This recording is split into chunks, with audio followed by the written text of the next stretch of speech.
Hello everyone again. I hope you don't mind me doing these posts that go through my usual community posts on my social media posts because it helps me. I have so much information in the brains that the brains has gone to mush, and it helps me put things in order. Because if I didn't have those things in order, I think you wouldn't even understand what the hell I was saying, because there's just so much information. So I think this will be a long one, just because of how much I've written, and it's about Archewell, but it really proves that Archewell was actually fundamentally created and was made to exist in order to change American censorship policy, literally in the wording by palace sources, and if you put many things together.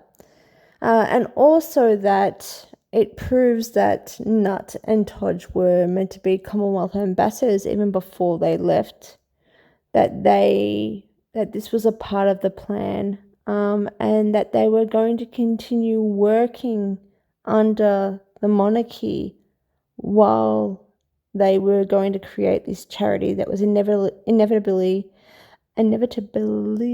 about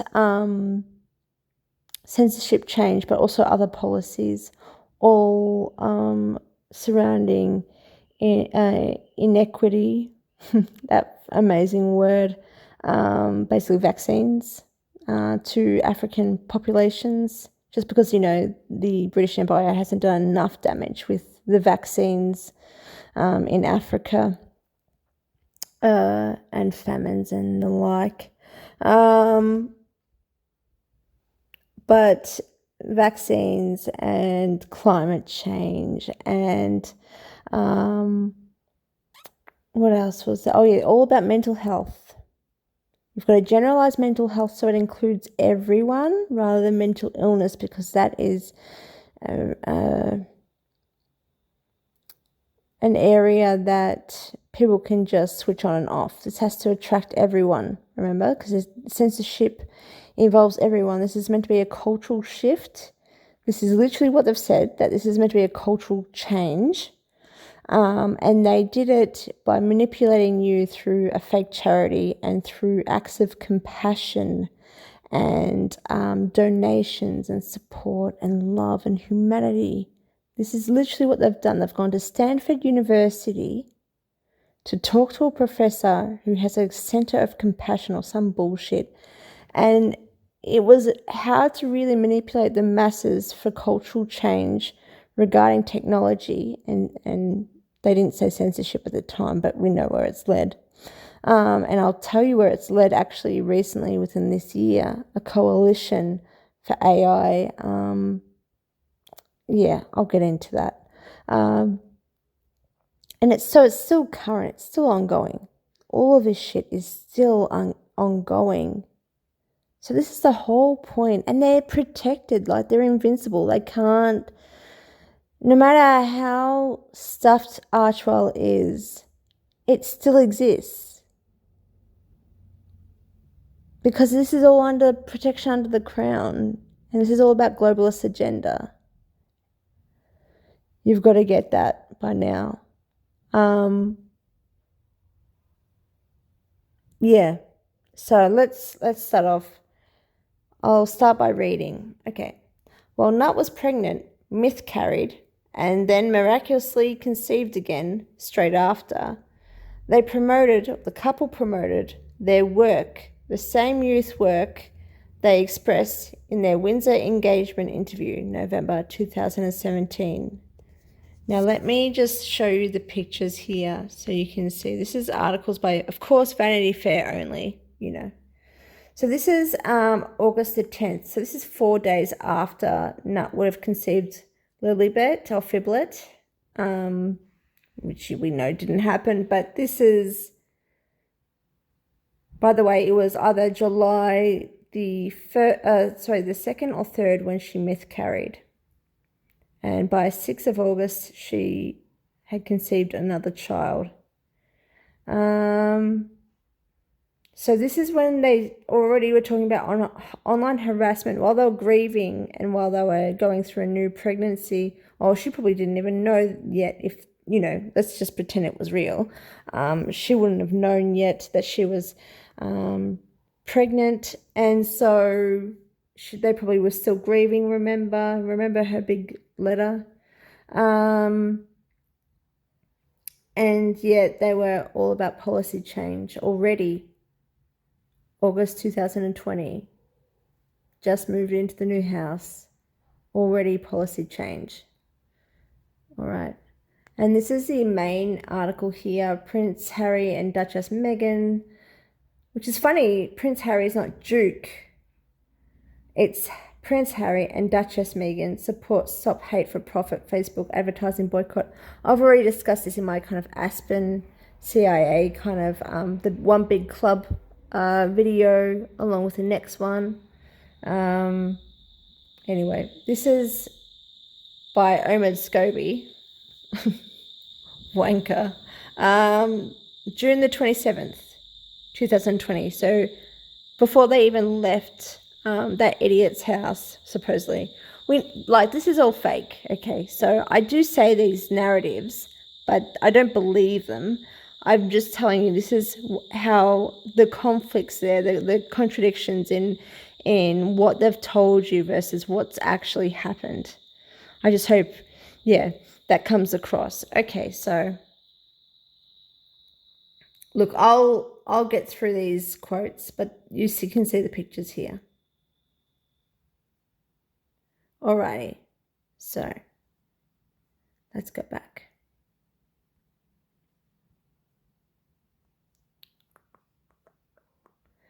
Scobie tells us the point of Archewell, Delaware, shell, not to launder money, of course, is political infiltration, with one component being censorship. Of course, I don't use the word censorship at that point. You're not meant to know this. Using mental health as a catalyst. Can you believe that? So they already knew they were going to use mental health as the main issue to change technology and to change information online. And then they use the created identity traits of nut, race, economic inequality, I think it was. Economic inequality, race, definitely sex. There's something else I'm missing. We'll get there, won't we? Let's continue. Political infiltration with one component being censorship. They even tell us that... they even tell us in this article that the two idiots commenced this agenda a long time ago. And I say they because it's meant to be a source that know them. But they actually talk about developing Archewell themselves. So basically, Nut and Todge didn't develop Archewell. It's done by a Palace team still, over in US. Okay. Commenced this agenda a long time ago. They actually say that they commenced this agenda a long time ago. You'll see in the quotes. And in February 2020, so while they were living in Canada, supposedly, and they were still working royals because they finished... God, did they finish him? They finished March that year, or was it March the next year when they did that final event? Oh, who cares? I really don't care at this point. It's not even important to me. All of it was just absolute shit. The whole fucking thing. While they were still working royals and were living in Canada. A source working closely with the pair adds for a long time. This is in the article June the 27th, 2020. The Duke and Duchess of Sussex have been working on how to move the tech industry in a more humane direction. That's just called deception.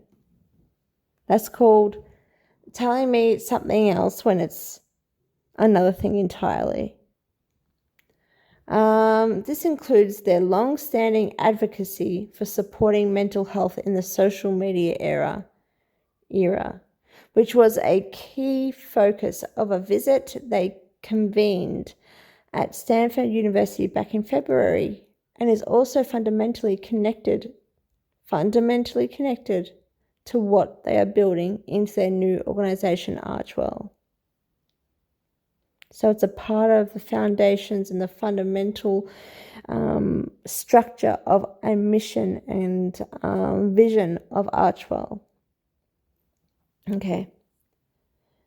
That means when they announced January 8th, 2020, after a long time planning with the monarchy, that they will launch Archewell in order to fundamentally change censorship policy in America under the guise of humanity, charity, and compassion, while still working for the monarchy under the Commonwealth, that this was an established strategy.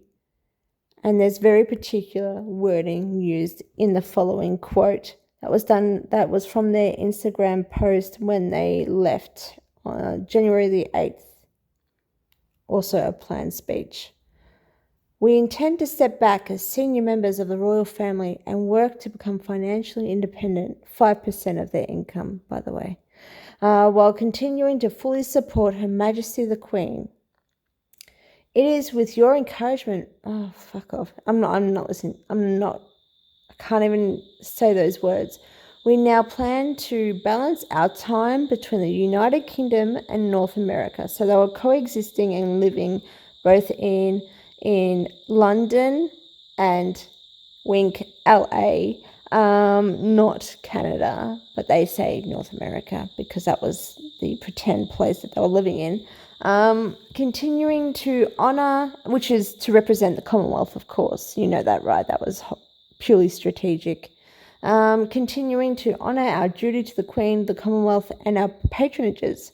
So at this point, as I've said before, they were going to continue working for the monarchy, although stepping back to be financially independent, taking away 5% of their income, which can easily, taxpayer money can easily be paid through their income that they receive from the palace, the monarchy anyway. And so, yeah, whatever. It is with your encouragement. No, I'm not doing that again. This geographic balance will enable us to raise our son, whatever. Appreciation, while also providing our family with a space to focus on the next chapter, including the launch of our new charitable entity. So that was a part of the plan. That's really what I want to get across. And the fact that he's saying they're going to launch a charity, Archewell, which has already been proven now through the quotes of that source, by its foundations, was meant to change American policy, in particular technology and censorship and misinformation, through mental health, through manipulating us, mental health, compassion, blah, blah, blah. But that was a part of, while they were working royals, still going to be working royals, they were going to launch this charity. And they were going to justify it by calling it a charity.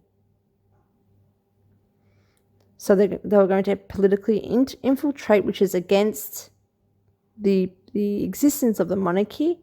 They were going to infiltrate American politics with the use of a charity, which they're still doing, and they have done. And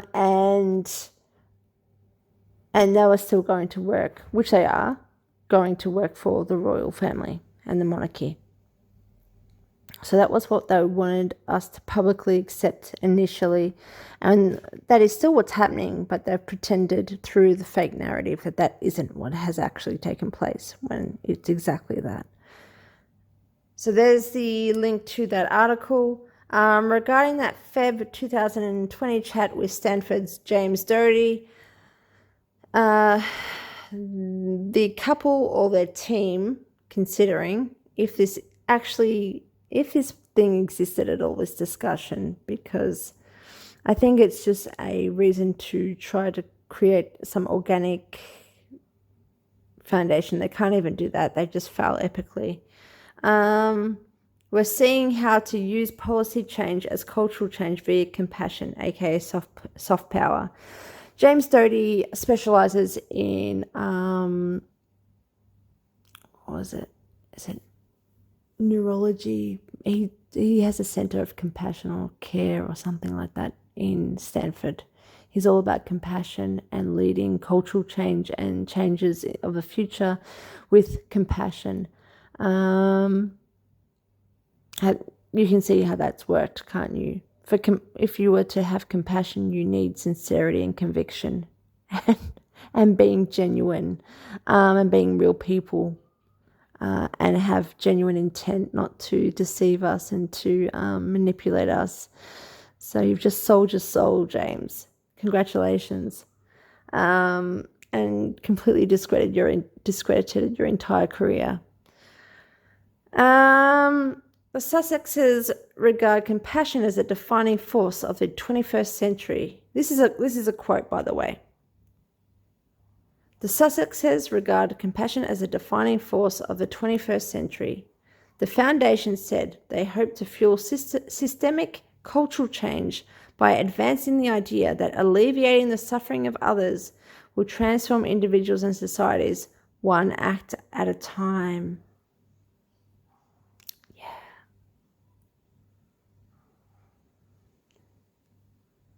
That makes no sense. But yeah. They have been exploring ideas of interest that are meaningful to them. No. That are relevant to the identity construct of Nut. And if they've created Nut with these traits to start off with, then this was entirely planned from the get-go from 2016 and beforehand when they were creating her as a bananatarian, creating her as an entrepreneur, as a multiracial woman, picking her up from the get-go. All these traits have been well planned and executed. All right. And that certainly includes, and their whole relationship and story and their fake kids, all of it. And the stalking of the media, come on. And the social media trolls, us plebs, attacking Nut. November 2016 statement by Kensington Palace. Oh, it just really, it was such an issue, such a drama. And that certainly includes mental health, compassion, and issues related to digital media. So they were trying to humanize and get a social movement behind the need for censorship. They were trying to get emotional manipulation and emotional ploy to sell to you in a humane and compassionate way, to sell their identity and their branding, but also to sell these policy changes, which are for your own good, obviously, and not at all towards a one world centralized government orchestrated by the British Empire.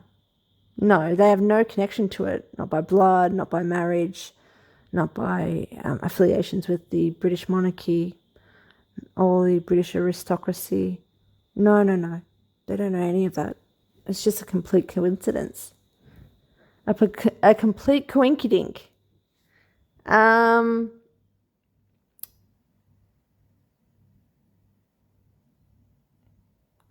always lose sight of what because I always just look away and I'm talking and then I look back. Let me have a look where I was.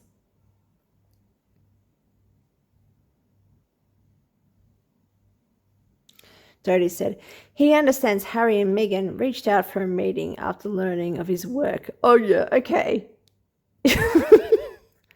Firstly, why would anyone, because this is the whole point. If you look up all the articles regarding this meetup, it was to build the foundations of the charity. Why would you be talking to a Stanford professor in America about launching a charity in Canada or UK? It would be because they were going to launch it in America, and this was a part of the plan in the first place, and they were never, we've already proven that they were never in Canada, so there you go.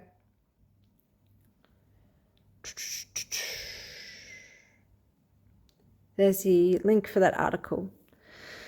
Supposedly James Doty of Stanford consulted the team free of charge, but in 2020, miraculously, when Archewell was launched, his Stanford Center, CC or C-Care, was among the first to receive a grant. That's so interesting. It's just, that's what charities do, right? Non-for-profits and compassionate people. They just, pay an income through a means of a grant. It's highly legal stuff. Initially, while deceiving us plebs with compassion, charity, branding, the fake build of inequality and structural racism that commenced with Kensington Palace's strategic statement against the attacks of Meghan that were sexist, racist in November 2016 were the underpinning symptoms of fixing online platforms. The underpinning systems, I should have said, of the problems of online platforms, and then I guess convincing us there needs to be change. The Duke and Duchess of Sussex are deeply committed to using their light to illuminate the problems. Is that not symbolism that they're using? Light and illuminate. Blue eyes. I don't know. Illuminate the problems of inequality and structural racism. Hasn't worked though, has it, mate?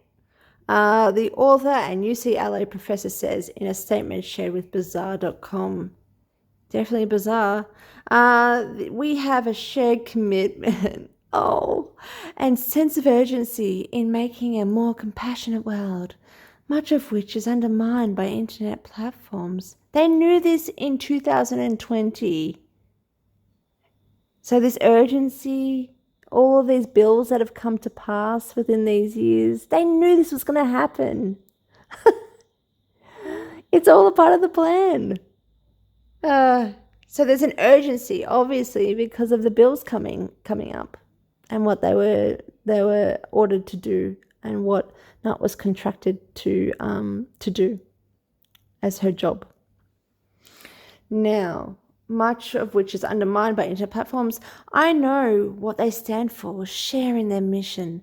We look forward to lending our research and getting paid, and networks to our mutual work on the most pressing issues, the ones made up and fabricated to control the population, of internet policy and culture that are exhilarating racial, gender, and economic inequality.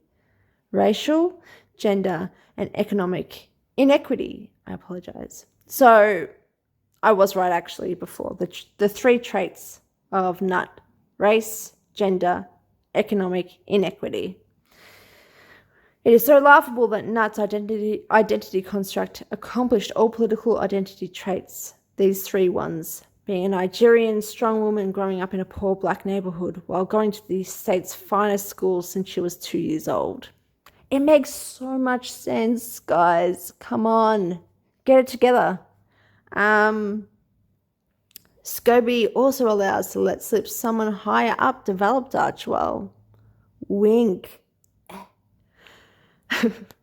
As we've been developing Archewell, this is that source that I was talking to you about.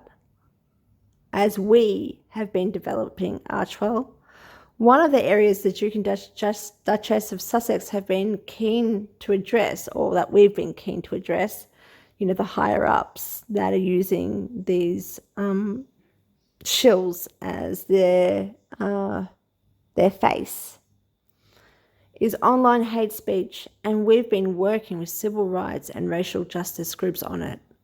A source close to the couple tells Bazaar.com, tells Omid Scobie. Archewell at the time was due to be launched in 2021. Because this article was in June 27th, I think it was, 2020. It was launched October 2020 with supposedly Todge. We invite you to join us as we work to build a better world, one act of compassion at a time. I guess that's a slight deception from the true game as stated in the engagement interview. Oh, that was me. I guess that's a slight deception from the true game as stated in the engagement interview, which is as follows. What we want to do is to be able to carry out the right engagements, carry out our work, and try and encourage others in the younger generation to be able to see the world in the correct sense rather than perhaps just having a distorted view, like censorship, like limited freedoms, and limited, especially no freedom of speech. Well, my accent went to like some weird Dobby kind of feeling. Okay. The launch of the website confirmed the agenda underpinning the foundation's existence. By the way, sorry, I should just quickly mention in there, they were to attract the younger generation. That's why Nut was dressing as someone who was younger. That's why her age is a bit younger than what she actually is. That's why they have pretended to be young and talking about and going around the youth and One Young World or whatever the hell she was doing. This is all intentional. It was all a part of the target. And the older generations are less manipulated and easily to manipulate compared to the younger generation. So that's why. Which it hasn't worked so well, so that's why they're going for now the parents of the children. And that's why they've got fake kids, I guess. Because, they're just worried parents now. They can't take devices away from the children, and, just absolute shit.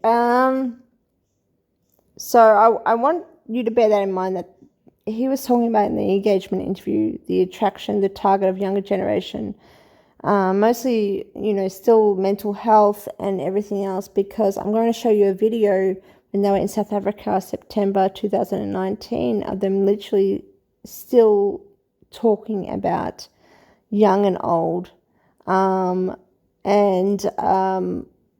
that they were ambassadors pretty much for the same objective, the same mission. And this was still before they moved to America. Fake moved to America and created shell charity, or the palace created shell charity Archewell, to be able to change policy. All right. The launch of the website confirmed the agenda underpinning the foundation's existence via its partnerships. Several tech and research focus groups, including the Center for Humane Technology, the UCLA Center for Critical Internet Inquiry, and Stanford University's Dr. James Doty, whose work focuses on the science of compassion. By partnerships, I think they mean grants given to these, which is just payments, right?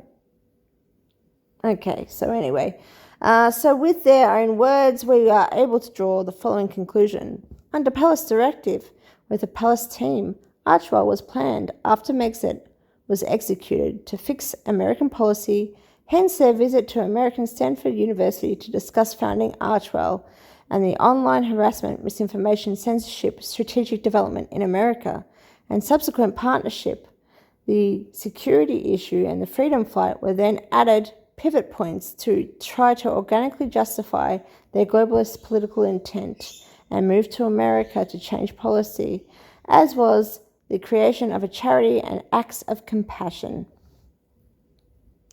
You can see in this video that I'm about to show you, I just talked about South Africa.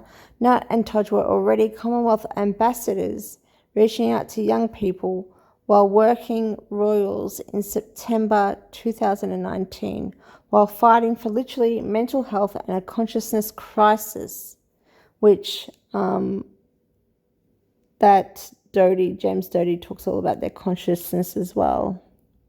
That was all a part of his little schmuck partnership with Archewell. Underpinned by racial, gender, and economic inequity.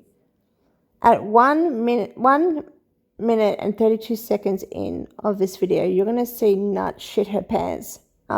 She basically looks up at Todge because she's having a freak out that she's let it slip their planned strategy.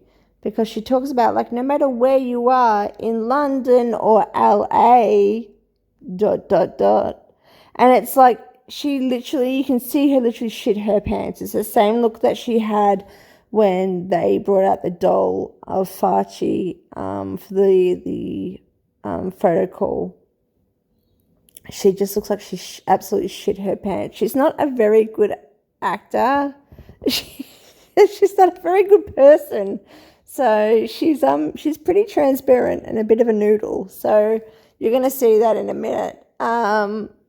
Because she does say whether, we're living in LA, we're living in London, whether I live in LA and whether Todge lives in London, we all come together to share the same cause.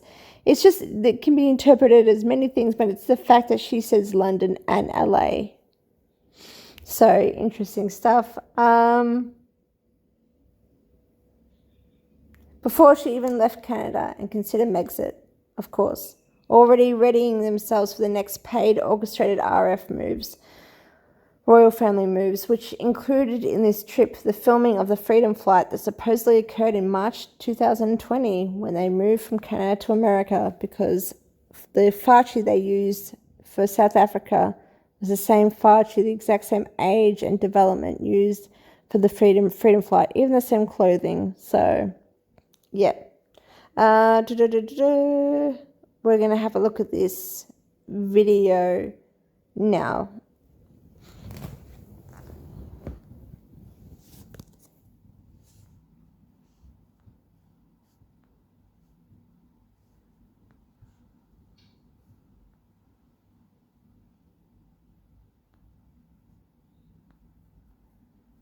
So, yeah, of course, yesterday was great. To start in Nyanga was amazing. I mean, as I think everyone across the world now has probably heard about what's been happening more recently. That kind of stuff happens all the time, every year. But it really peaked in the last month or so. We've done our best to try and keep track of what's been going on. But, South Africa was always going to be, or this Africa tour was always going to be fantastic. We've been looking forward to coming and visit Cape Town, her first visit. I love this place. And again, meeting the people, the energy, the fun, again, the positivity, the optimism and the hope in the face of such incredible adversity. There are young people and older people, men and women, trying to change what effectively has become the norm. And you can't help but feel uplifted by seeing that yesterday. Also for both of you now, your roles as Commonwealth ambassadors, really reaching out to young people is obviously so important for you both. But what do you think is the most pressing global issue when it comes to dealing with the stigma around mental health, which still continues in so many places today? It's just getting people to talk about it and talk to each other. Do you just see how scripted this is to be able to be discussing these topics? September 2019. She's happy as Larry. He's happy as Larry. There's no suicide issues. There's no like, oh, we're drained and exhausted from work. You know that bullshit about the reason why they left? None of it's there. So, and then they're fighting all these political moves And this interviewer knows exactly which words to say and what questions to ask. British as well. All palace orchestrated. Each other, right? And you see that no matter where you are in the world, if you're in a small community or a township, if you're in a big city, it's that everyone is dealing with a different version of the same thing globally. I think there's a bit of a consciousness crisis. And so the fact that we are able to be here together and see on the ground so much good work that's being done, just because people are willing to talk to each other about it and someone's willing to listen, is huge. And that can apply to being here, certainly can apply to being in London, LA. It doesn't matter where you are. We're all sort of trying to power through and find some optimism. I think most of the stigmas are... There she is, shitting her pants. Yes. Let me go back. Oh, can I go back? Oh, no. Oh. On the ground, so much good work that's being done, just because people are willing to talk to each other about it and someone's willing to listen, is huge. And that can apply to being here, certainly can apply to being in London, LA. It doesn't matter where you are. We're all sort of trying to power through and find some optimism. I think most of the stigmas around mental illness, right? We need to separate the two. As my wife saying about consciousness, there's mental health, which is every single one of us, and then mental illness, which could be every single one of us. But I think they need to be... See, the reason, I think it's funny how he tried to manipulate and deceive the public when he talked about mental illness and mental health. Remember how he was trying to say that he was trying to get away, he was trying to abolish the stigma around around trauma and mental illness, and that mental health could be for everyone.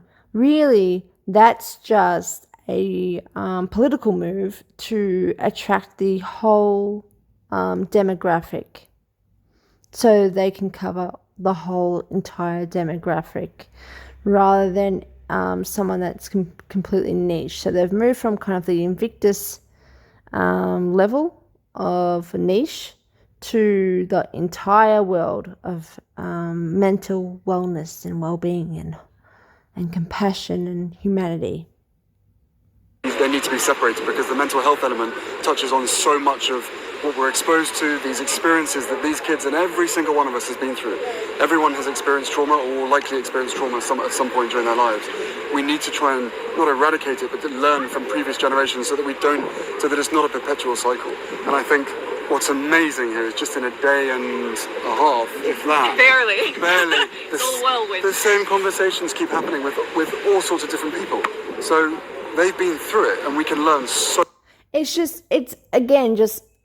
I can't believe how fucking hypocritical this is. This guy's whole lineage completely destroyed and controlled Africa, and introduced the vaccines and the famines and everything else that's helped control and destabilize this fucking these nations. And yet here he is trying to be the spokesman like his mother was for AIDS, which is a whole nother thing, being a spokesman for the very trauma that he's created, that his family has created. It is amazingly fucking insane. It makes me so angry. It is so inhumane. It is so deceptive. He's absolute tosser.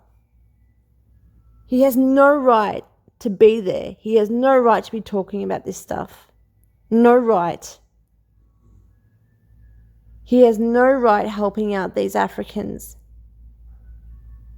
Unbelievable. Oh, there's the ice cream van. All right. So much from them. And those conversations will keep going as the days go on with your tour. Thank you so much. Yeah, thank you. Bye. Take care. So this shit is the gift that keeps on giving, because as I said, that this, is still happening in 2024, where Archewell is trying to is changing policy, literally, getting more and more involved with American government, and American government letting him. And mind you, he has passed 2 presidents being there and changing policy. He was starting to change policy February 2020, before he even lived there. So that was through the Trump presidency, and then now through the Biden, and it will continue forward. There's no threat there, is there? With April this year, a bipartisan coalition established with support from Hollywood power players and Prince Harry and Meghan Markle's Archewell Foundation, working to prepare US voters for a possible deepfake onslaught as a campaign year goes into high gear. Possible deepfake onslaught, would that be more insider information through intelligence? Because it fucking sounds like it. Why all of a sudden would AI be coming through voting? Well, AI was just developed and launched this year. Come on. Ridiculous. With federal agencies and social media companies barely talking to each other about AI-driven misinformation threats. This is a disaster waiting to happen. Oh yeah, nothing to do with controlling us. No one's doing the public inoculation. Warren Miles Taylor, Chief Policy Officer of the Future US, which is the thing that Archewell are partnering with, which is coordinating the campaign. Wondros, the production company led by Jesse Dillon, Bob Dylan's son, produced the ads. Taylor told Axios, which is the publication. Prince Harry and Meghan Markle's Archewell Foundation is also helping brainstorm new content. Wow. The AI plus election security coalition, operated by the Future US, is backed by figures ranging from former Google ex-head of experience Tom Chi to New York University AI expert Gary Marcus and former presidential candidate Andrew Yang, along with former members of Congress from both parties. You mean the Uni Party? Yeah, no shit. But this is the level of political interference that is still continuing on. And these people are heavily protected. And Archewell, this Shell Delaware company, is protected. Heavily protected. Why? Why is this all happening under the monarchy's instruction? Why is it still being allowed to happen in America? Well, because America and Britain have been in allegiance for a very long time, since the creation of one world government, since the creation of that concept, since the early 1900s, late 1800s. And obviously before that, but this is the main time, the main point as to how they have been working in unison with one another since that point, to bring about this one world government. So yeah, which is under the British Empire. Oh, there goes Hastings barking at the ice cream van. All right, guys, thank you.